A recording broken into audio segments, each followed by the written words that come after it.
Hi, everyone. I'm Maggie Shin, editor of Security Magazine.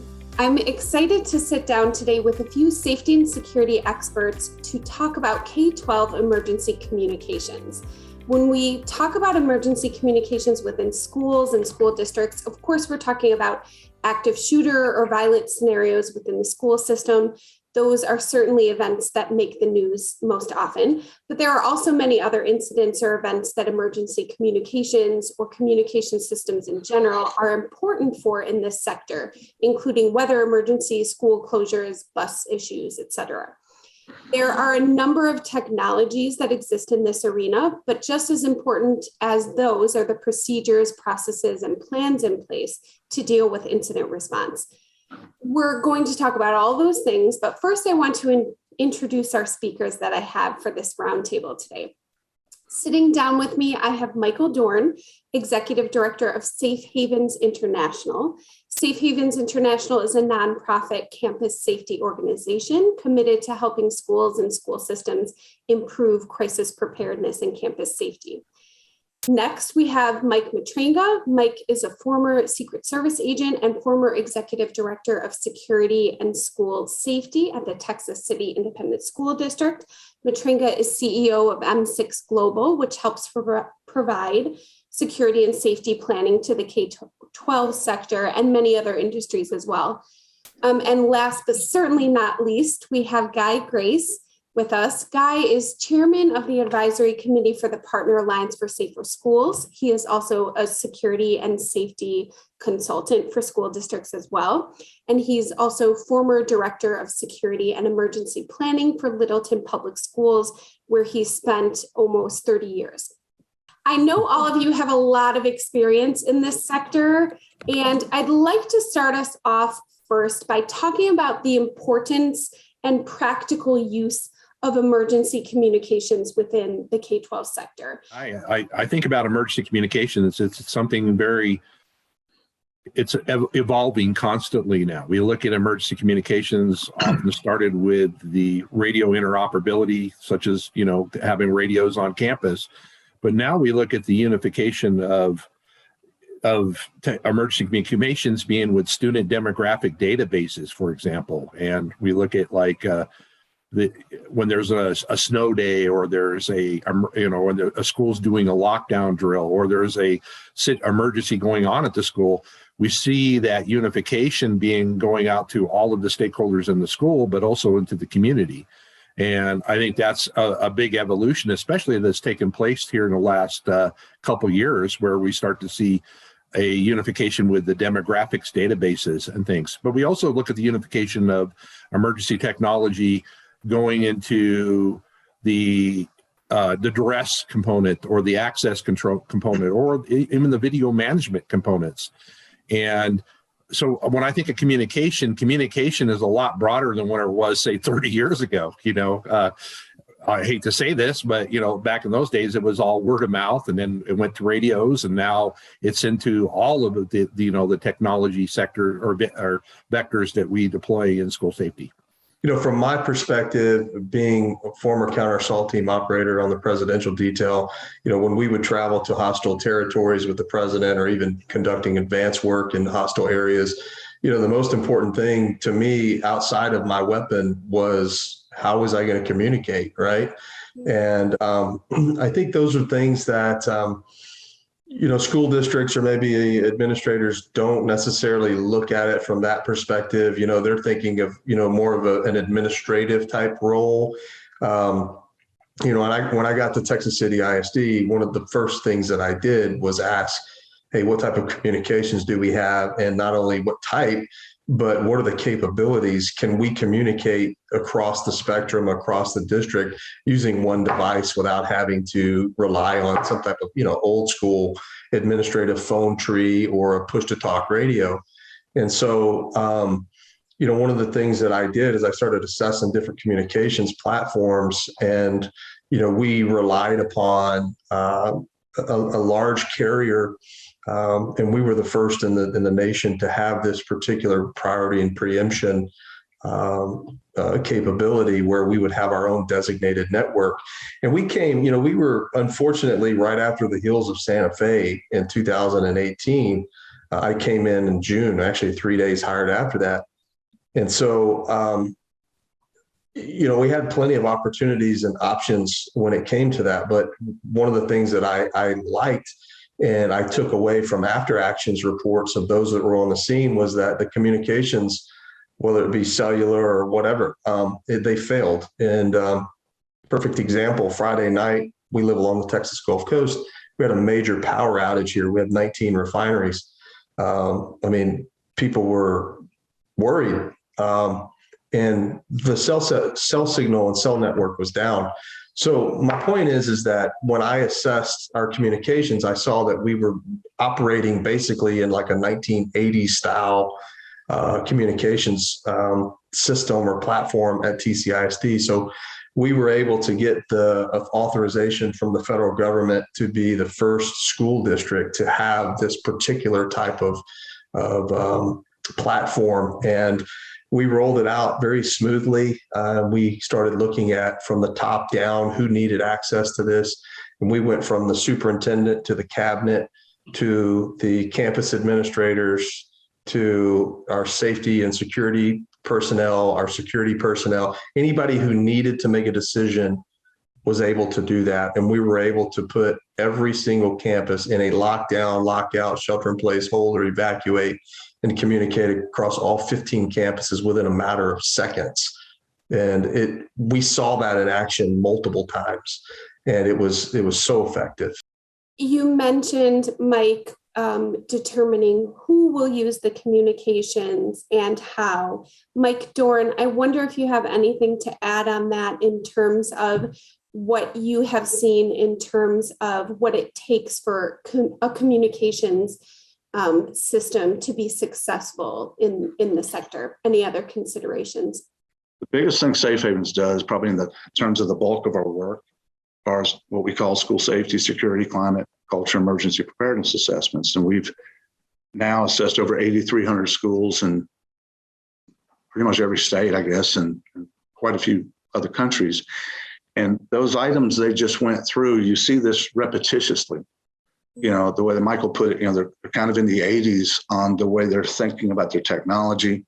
And that can be very helpful to identify really big things. I mean, if you listen to what they just said and you step back and go, wow, like when Guy talked about tying it to the demographics and communicating with your public, that's a big, big lift.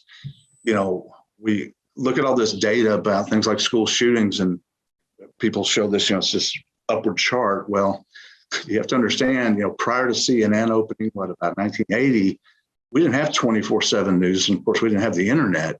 And so there's an increase in awareness. And one of the things that has happened here and abroad is something happens. We want to know right now what happened, and nobody can give them that. But it puts a huge burden on school officials who need to communicate, as they've just said, within their organization, between their organization and, say, public safety response agencies, but also with their parents and students. So there's a lot of advancement, if you will, in the last 5 to 10 years. As I said, we've got some phenomenal technologies and concepts for training by our government that no other country we've worked in out of 24 offers. But I do want to make a caution to people.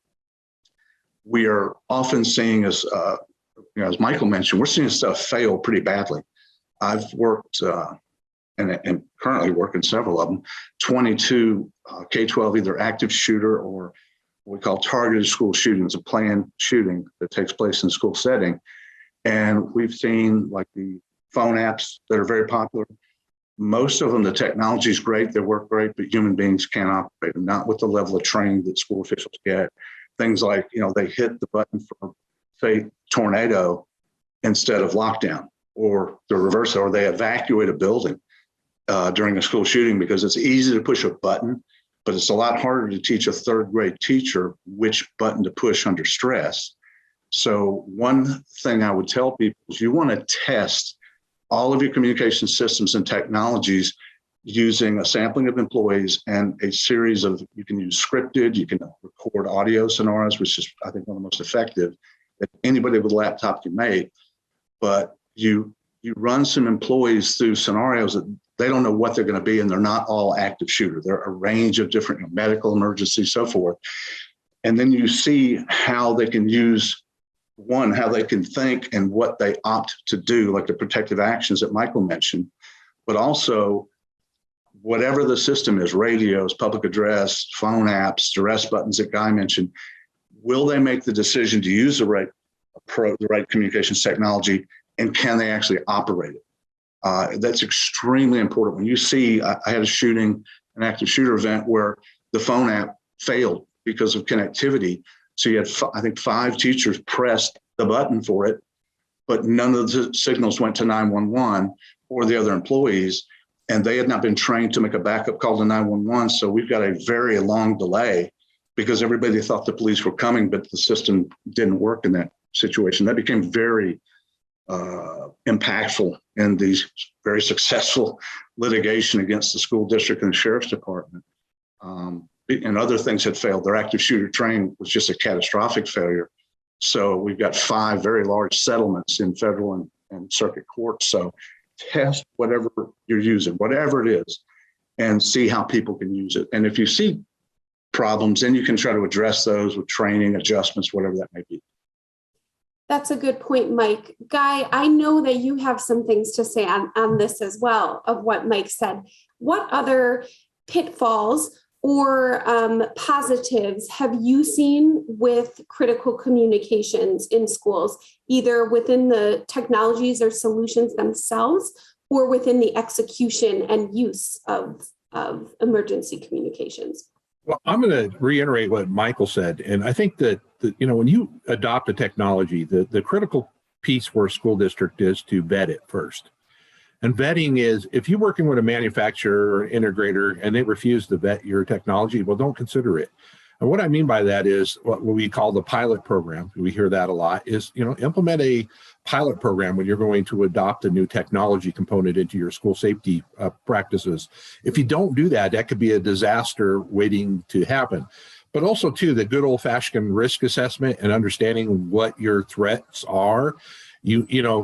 I like to think about school safety in a holistic way. And when if I was considering a technology, I'm going to look at how many hazards is it going to address? Because it's like, I learned this from Mr. Dorn is, you look at your technology, but if you have other glaring issues and you implement one component into your school safety program, and you're missing on mitigating that other threat that's more likely to happen. So you need to really consider that, and that risk assessment of your facilities is absolutely critical. But, and without going into specific brands and things like that, what I would say is what I'm seeing now in our industry is our manufacturers are coming back and considering that, and they're emphasizing the pilot program, but they're also looking at the technologies that they have, and they're making them in a way that is an evolution of where they were before. We think about duress systems. In the old days, they were hardwired contacts, which you push, and there was an error, but you can only address one emergency at that time.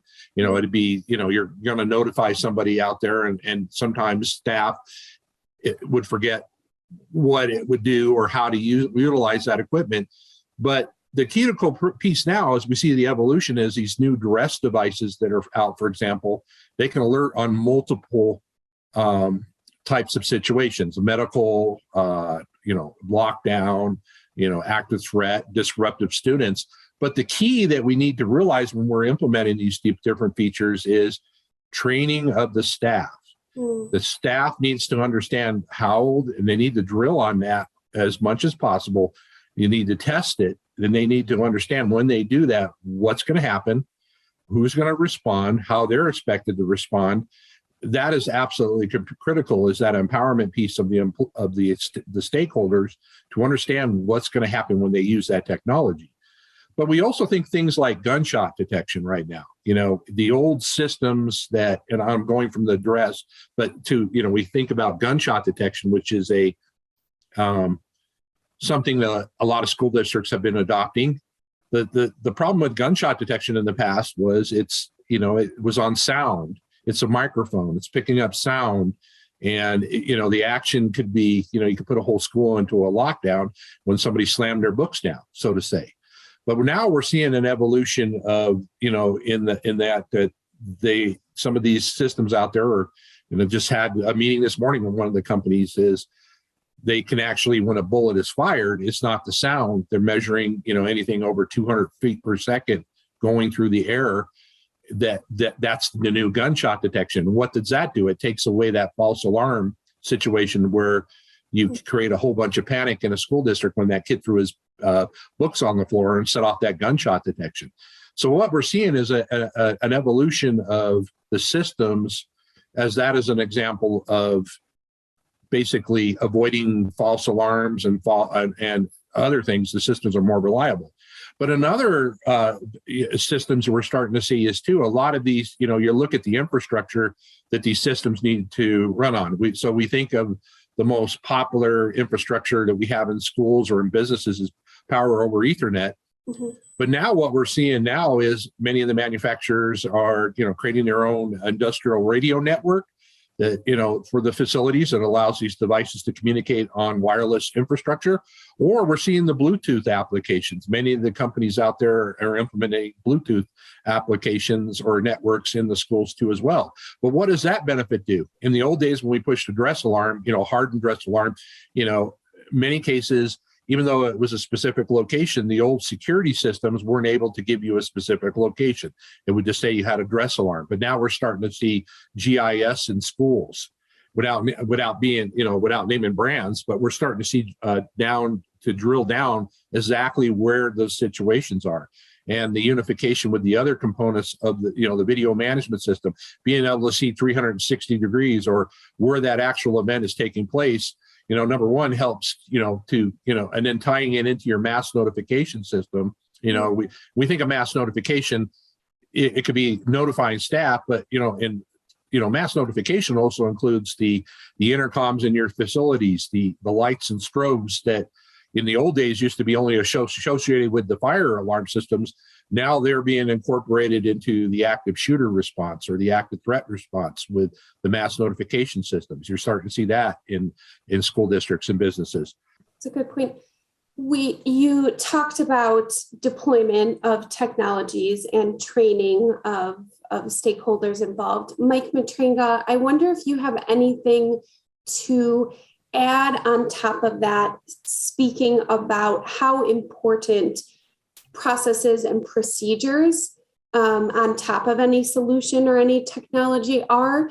Do schools need specific written procedures and processes on how to use these? And if so, where do they start and who should be involved in that conversation? What I always tell people is you have to understand your audience. You have to understand your user. School teachers and administrators are not law enforcement. They're not military people. They're never going to be. So for us to be building out systems and putting in protocols and procedures that are, very in line with that particular type of mindset, there's a very fine line before, where it's just enough or it's too much. So I'm a firm believer in keeping it simple, breaking it down, making sure that your staff is well aware of the processes, the procedures, and investing money into the people, right? The product is important. The people are what's going to make it work. And that's just the truth. You can have the latest, the greatest, the best product. If you don't have the people that fully understand it and know how it's supposed to operate and when to use it, you've got nothing. You've got a shiny object that costs you a lot of money. So you talk about foundational things, talking about writing emergency operations plans or communications plans. Absolutely. I use this all the time. It's in this world, it's like building a house, right? You have your foundation and then you build everything on top of it.